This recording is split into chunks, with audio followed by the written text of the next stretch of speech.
I'm often asked about my views on the Tea Party movement. To me, the Tea Party movement started out as something that could have had an amazingly positive impact on American politics. It had this great message of less government spending, of fiscal responsibility, of reducing our debt. And then slowly it began to change until it became something that was completely different from the original movement. There are people in the Tea Party movement right now that say that we need to have less government spending, except for we need to have a huge amount of government spending to build a wall between America and Mexico. There are others that say that we need to have less government, but we also need to have a lot more government legislating personal morality, for example, making sure that gays and lesbians don't marry. Here's a fact about politics.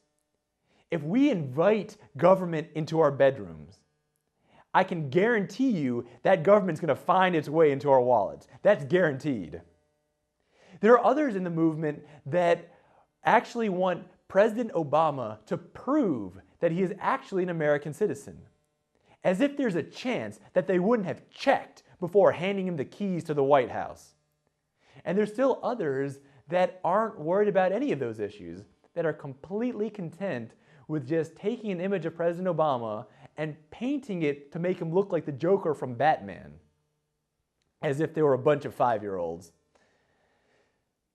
To me, that is not a movement that is in any way recognizable to the original Tea Party movement. This modern Tea Party, this just den of rage and craziness, is not something that I support. The views of the original Tea Party movement of smaller government I absolutely support. I think it's great. And if the Tea Party can find its way back to those original roots, and I sincerely hope that it can somehow do that, I will 100% support it. I think the reason that the Tea Party became like this is that they made two mistakes. First, they didn't stick to their logical principles.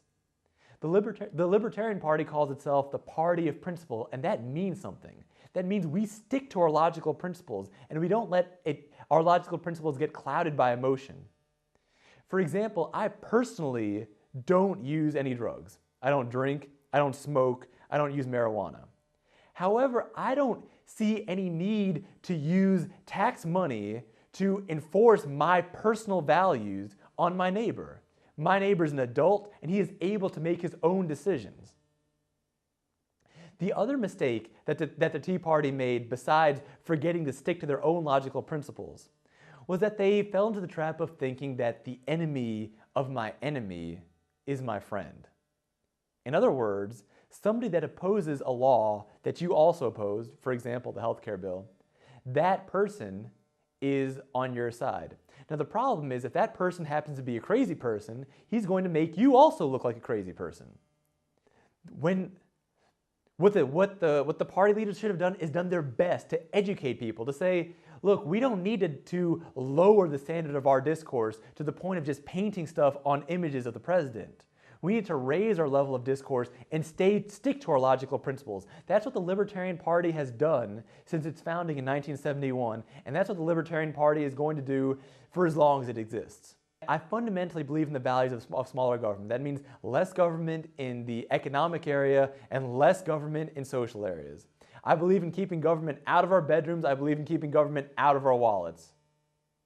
That's why I'm proud to be running as a Libertarian candidate for the Maryland House of Delegates.